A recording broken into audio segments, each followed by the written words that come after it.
to this lecture reading. My name is Melinda Cole Klein. The U.S. emerged from World War II with an enhanced reputation as the world's most powerful industrial and military nation. The war had finally ended the Great Depression and brought prosperity to most Americans. Not surprising, the war increased the power of the federal government.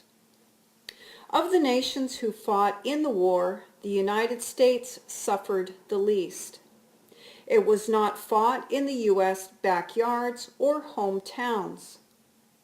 Millions of Europeans were displaced and their towns and villages required rebuilding. From local economies to repairing railroad systems, roads, and providing goods and services once again. All the while, new buildings for homes, businesses, and the government were badly needed. As compared with European countries like France, Britain, and Germany, the U.S. in the post-war years was economically stable. For the most part, business boomed. Recessions occurred periodically, but the economy grew strong. In comparison to the standard of living in other Western nations of Europe, life was better in the United States, with new middle-class suburban housing, fast food establishments, shopping centers, and other reminders of material wealth that the economy was strong in the U.S. New patterns of living revolving around television and other home appliances provided by advances in technology came to characterize the consumer culture that dominated suburban living. The title of this lecture is 1950s Post-War America. I've included the following historical categories for this lecture. Post-war American prosperity, including the GI Bill, the baby boom years, and suburban housing. 1950s middle-class marriage and family. Shifts in the American economy, the rise of fast food, along with drive-in movie theaters, polio in America, and finding a cure. ENAC, this would be the computer that would change our world and its influence that would result once the patent was ended by the government. It was voided, actually. And then finally, at the end of this lecture material, I offer a few words on President Eisenhower in regards to the election of 1952 and then the election cycle of 1956 and the world as it was in regards to foreign affairs as well. Most Americans believe that after the war, good times were ahead. A sense of optimism prevailed. This belief in the future, along with the availability of education for ex-servicemen and the boom to working class and middle class job markets, caused changes in family patterns. From the 1920s, American cities became centers of commerce, finance, and business. With advances in personal and public transportation, the popularity of suburban life appealed to those who could afford it. Suburbs remained close to city centers. By the 1950s, suburbs were farther out. Between 1948 and 1958, 13 million new homes were built in that one decade alone. Of these homes, 85% were built in suburban neighborhoods. And by 1960, American suburbs housed 37 million. The birth rate soared as millions of Americans started families in the post-war decades that followed. The baby boom peaked in 1957 as the population increased by 10 million children. The baby boom range is considered for children born between 1945 and 1960. All the while, a housing boom fed economic growth as home ownership rose from 53% in 1945 to 62% in 1960. Much of this came from the GI Bill, a veteran benefit from 1944. In addition to giving returning servicemen, regardless of race or rank, priority for many jobs and providing educational benefits, it offered low-interest home loans.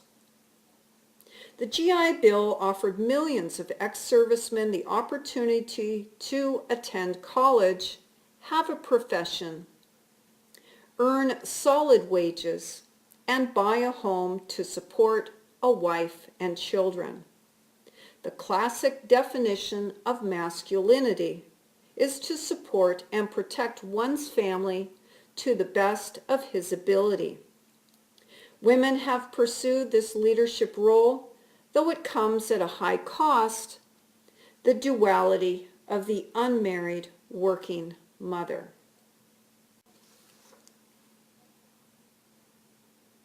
During the 1950s, Americans held strong domestic feelings. As such, they feared growing threats from foreigners and political subversives. A way to exhibit a sense of belonging was to dress and behave the same. Thus, the post-war years gave rise to standards some call conservative. Expectations of women at home, tending the house and children. Additionally, Americans followed European trends with tailored dressing, three-piece suits for men, and women clothed in heels and dresses with slim waistlines. However, American youths would begin to drive to be different, to stand out from the crowd, as a portion of this American youth culture found rules and traditions of their parents' world stifling. Nonconformist teenagers stood apart with their blue jeans and white t-shirts, while typical boys, such as nice boys on television, wore flannel shirts and corduroy pants. They attended school and listened to their parents. Television of the 1950s projected images of home and family to the nation, with sitcoms such as Ozzie and Harriet, Leave It to Beaver, and Lassie. Women on these shows, along with the daytime soap operas, tended to demonstrate unyielding qualities one associates with a 1950s mom, such as leaving the discipline to father and being a good listener while offering simple yet loving advice. These shows illustrated family life. They projected acceptable norms for behavior, dress, and character. Traditional gender roles began to shift. This was especially true of university-educated daughters who had shelved a professional career with the choice of wife and mother instead. While there were women physicians and lawyers by the 1950s, it was commonly argued that motherhood and a female profession were incompatible roles for women. So for middle-class women and husbands who could afford to support a wife and children on his salary alone, such women were expected to fulfill roles centered within the home. Some saw this trend for women to become professionals and still work outside the home as coming. One American pediatrician, Benjamin Spock, in 1946 had published Baby and Child Care. In it, he argued women should leave the responsibility of economic viability to husbands. His duty was breadwinner. Wives should be happy within the scope of domestic life. Dr. Spock's book set the stage for reaffirming to America that women's place was in the home.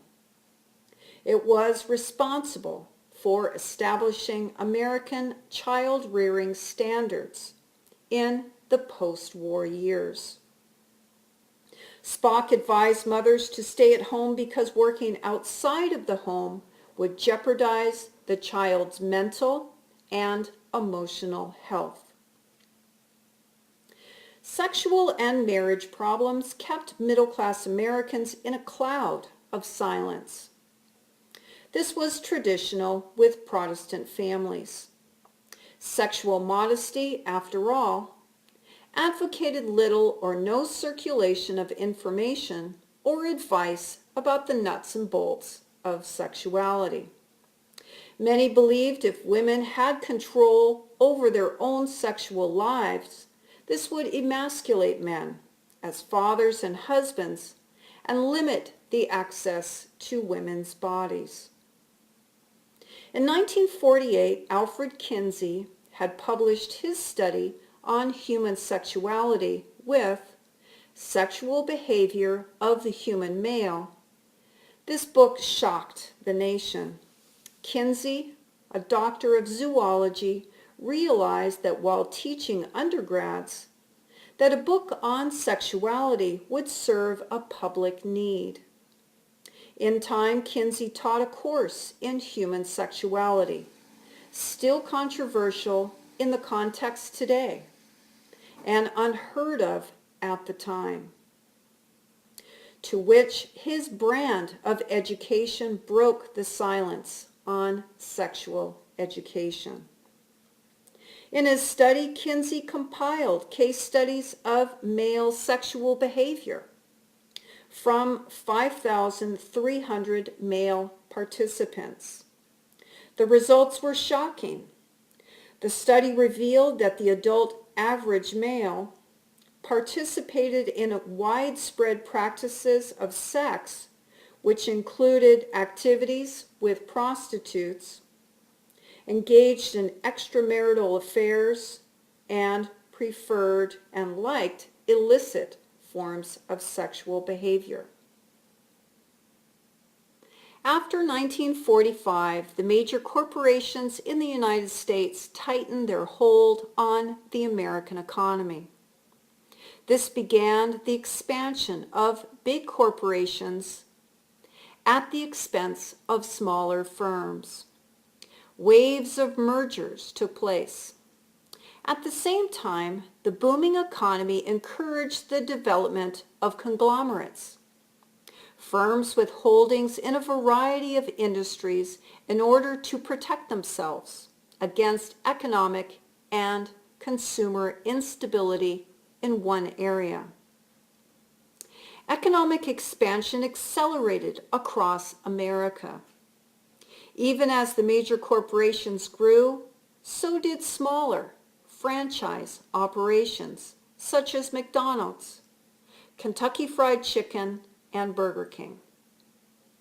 Ray Kroc of McDonald's led the way in this effort. This ambitious traveling salesman's story begins one day as he headed towards San Bernardino, California, on a business trip in 1954. For more than a decade, Kroc had been selling milkshake machines to restaurants and soda pop fountain shops.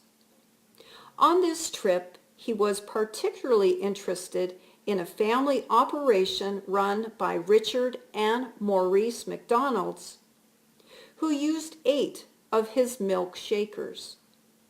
In total, this family operation had the capacity of making 48 milkshakes at one time, 6 on each machine. As he watched customers, he understood the popularity of this eatery. Number 1, McDonald's was situated on the busy highway Route 66. Its highly visible location enticed drivers to stop. Number 2, they sold only standard hamburgers, milkshakes, and French fried potatoes. Their operation was clean, orderly, fast, and efficient, while customers were treated in a friendly manner. This system of efficiency produced food quickly, with an expected level of superior quality, taste, and social experience, like Starbucks worldwide today. Kroc quickly saw that he could sell this food experience.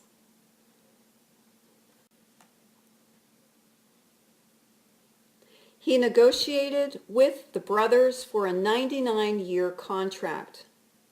They, after all, had no interest in expanding themselves.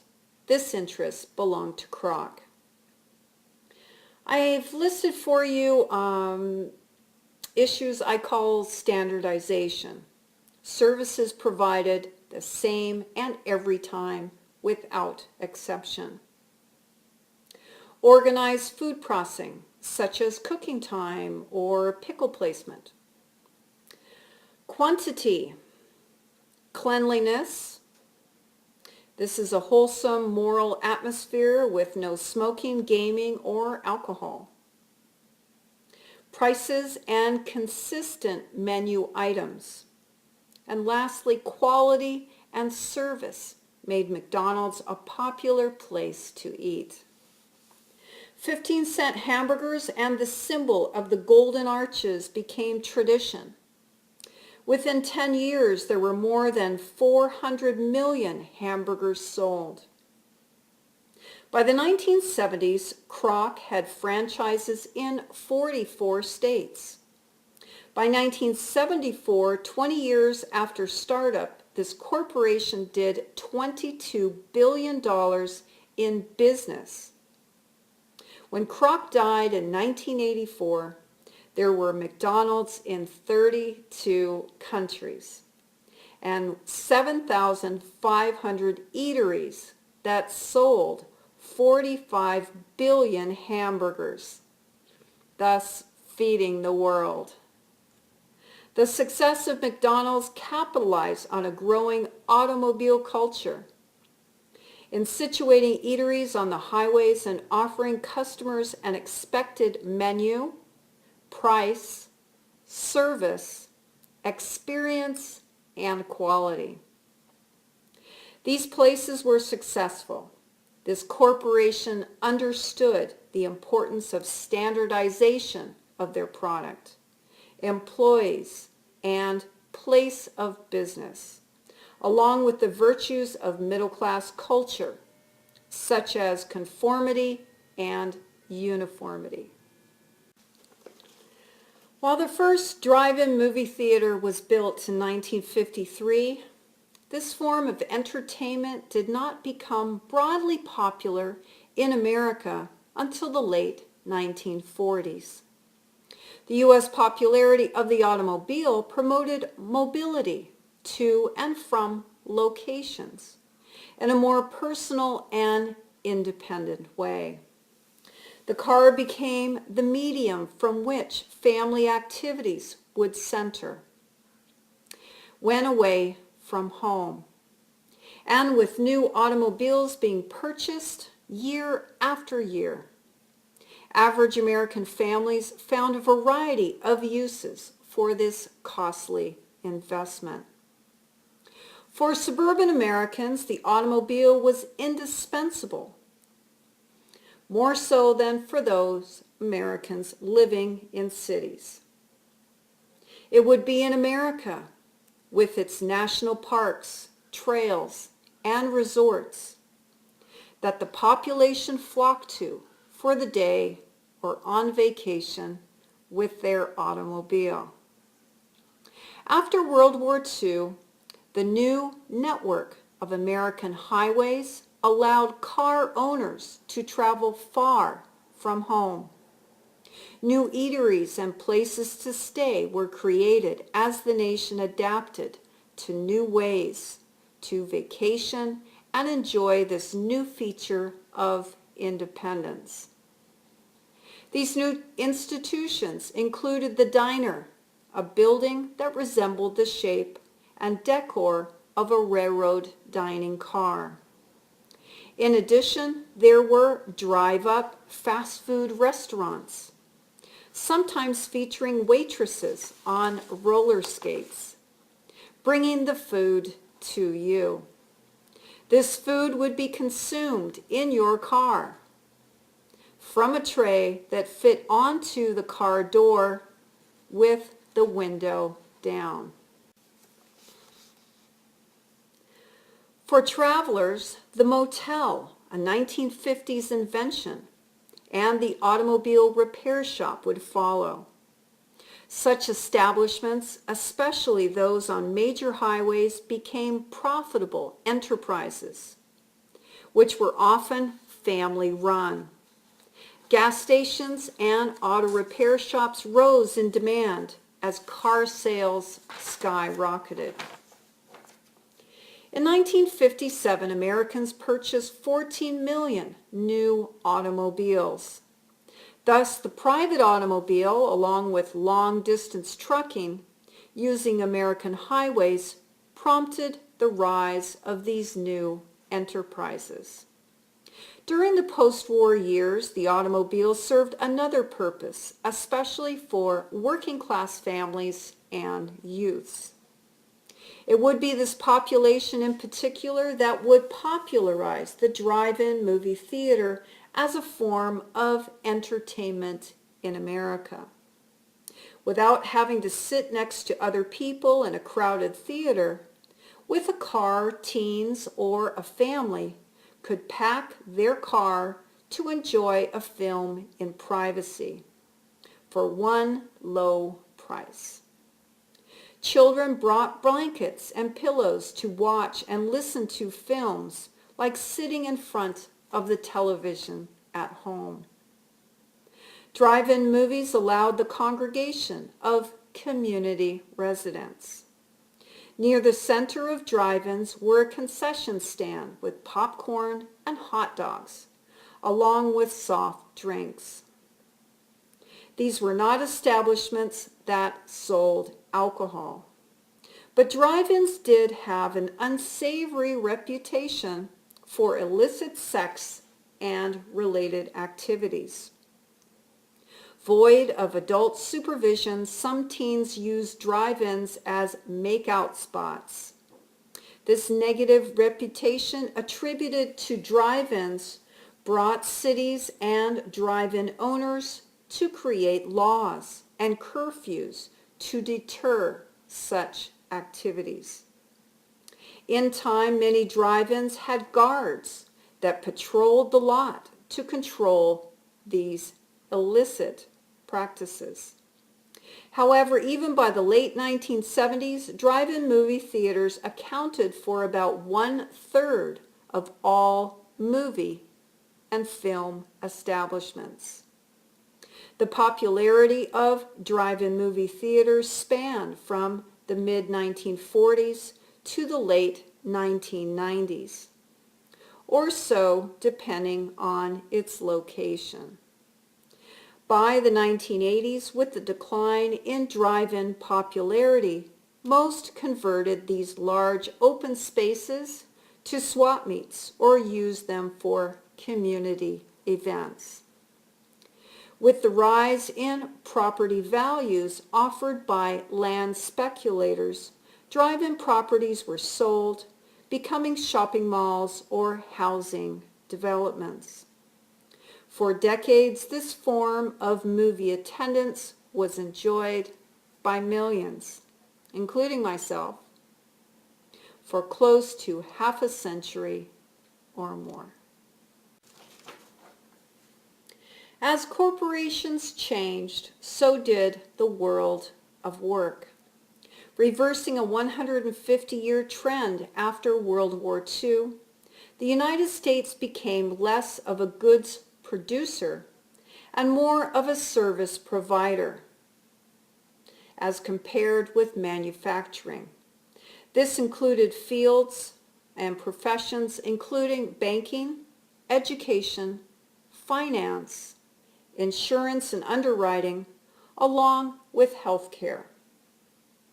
This trend would slowly emerge over time.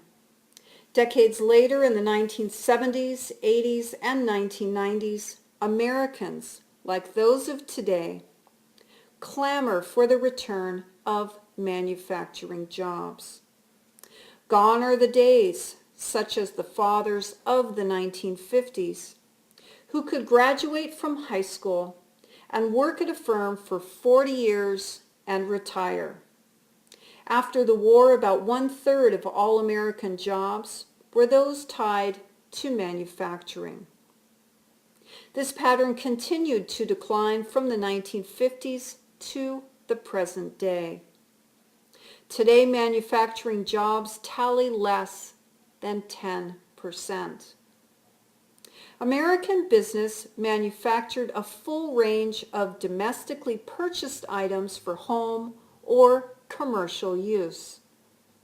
The range is extensive, from automobiles, and of course along with taxis and trains and trucks, to airplanes, radios, televisions, plastics, glassware, pharmaceuticals, and home appliances, while the list goes on. As middle-class homeowners began to fill new suburbs, this drove the expansion of American utility and water infrastructure, along with road and bridge building. Thus, after this short commute from work, the 1950s father enjoyed a standard of living unsurpassed in the Western world. During the 1950s, office management and clerical workers were expected to think, dress, and act the same. Corporations preached sameness, teamwork, and appropriate standards of conduct. After all, the reputation of its workforce was vital to business operations and success of the company. For blue-collar workers, their lives were made more comfortable as unions grew in popularity and strength, offering better salaries and safety at work. However, the largely uneducated portion of the American population did not and do not dedicate themselves to advancement and learn a profession. As one might expect, they suffer and continue to suffer economically. Poliomyelitis is a virus that affected Americans for decades until an effective vaccine became available. Epidemics spanned from 1916 until the 1950s. And until the 1910s, this disease was rare or relatively unknown. After polio was better understood, it was known that it was a product of improved standards of living through sanitation. With cleaner water available across cities and suburbs, immunity to the virus did not occur in early life. By 1946, it was identified that poorer populations lacking access to clean water rarely contracted the disease. Thus, polio was a disease of improved standards of American life. But for the longest time, it was unknown how the disease was transmitted. Did it originate from an insect bite or from contaminated water, similar to typhoid or cholera? This disease confounded parents and doctors alike. In time, the fear of it and the unknown led parents to limit the activities of their children to avoid contracting the disease. Parks, playgrounds, public pools, and beaches became suspected origins of this deadly disease. And suspicions proved correct. It was determined that a person came in contact with the virus through contaminated water, with the disease as a virus is carried in the feces, or from contaminated food handled by a person infected with the disease. This disease was crippling, required costly hospital treatment, along with lengthy rehabilitation. If the patient survived, they lived in constant pain while harnessed to braces and walking with crutches or limited to wheelchairs. Since the virus affected the spinal cord and the brainstem, walking, breathing, or other functions were limited. Some died if their bodies did not win the battle against the virus. Work on finding a viable vaccine encompassed decades of work by leading scientists. By the 1950s, scholars claim 300,000 Americans had been infected and 50,000 died from this virus.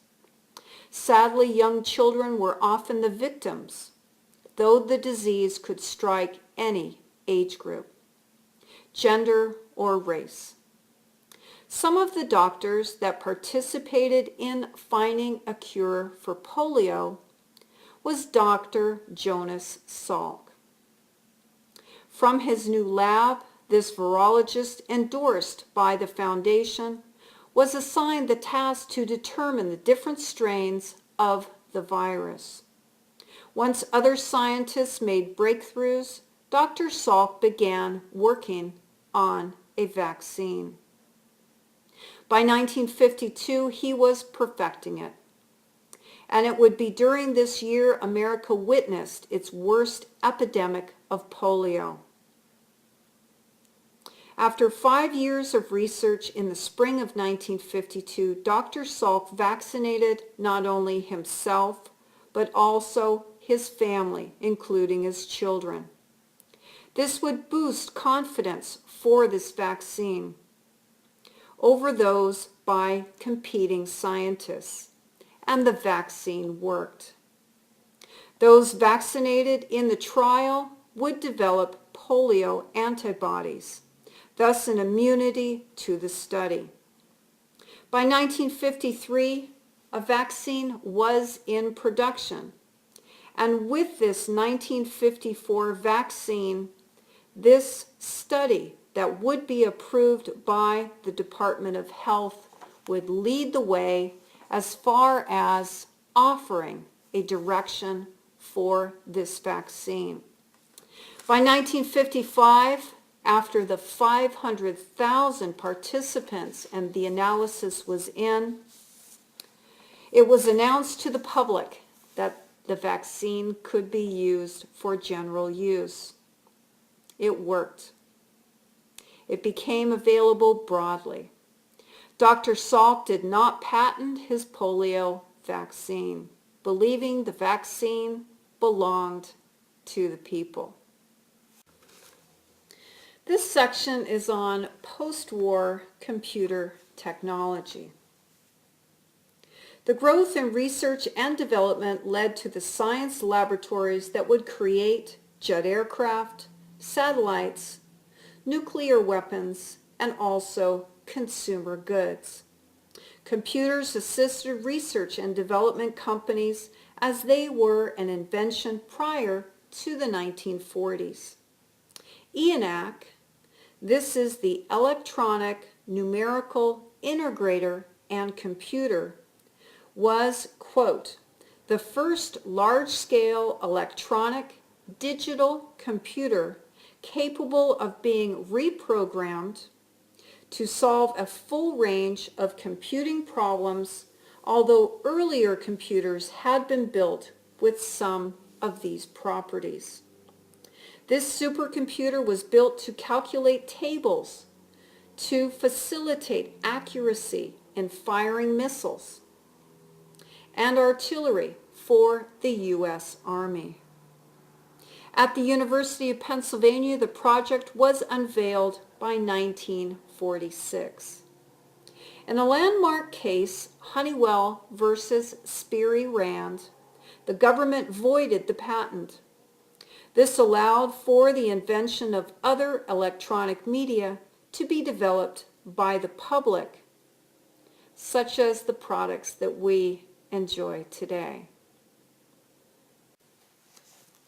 While Harry Truman won the 1948 election, it was Dwight D. Eisenhower who guided America as the 1950s president.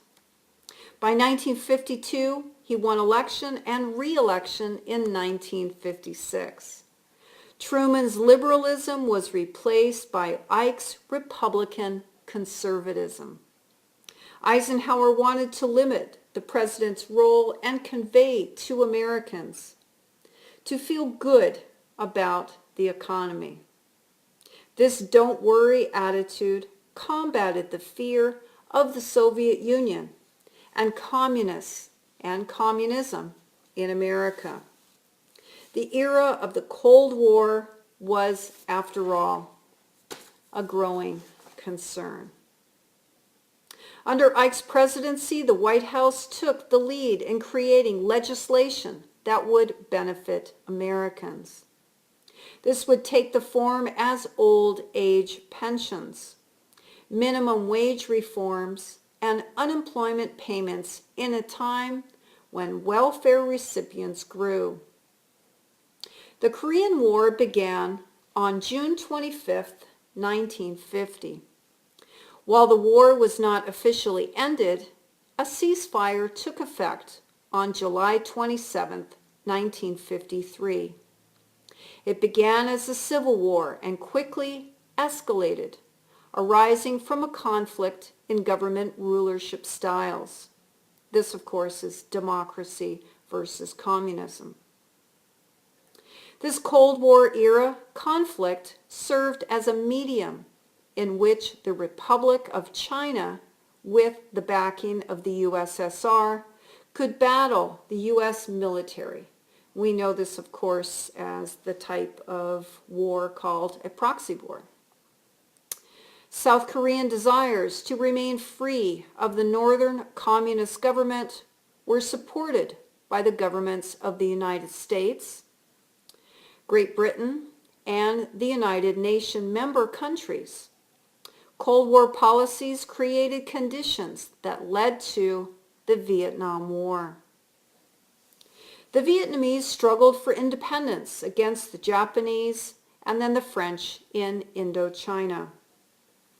Vietnam was once a part of a French colony, but it was occupied by Japan during World War II. After the Japanese surrender in 1945, Ho Chi Minh and the Viet Minh proclaimed Vietnam as an independent nation. If the South Vietnamese supported a non-communist style government, the United States government promised protection from the communist North. But the South Vietnamese government had its problems as well.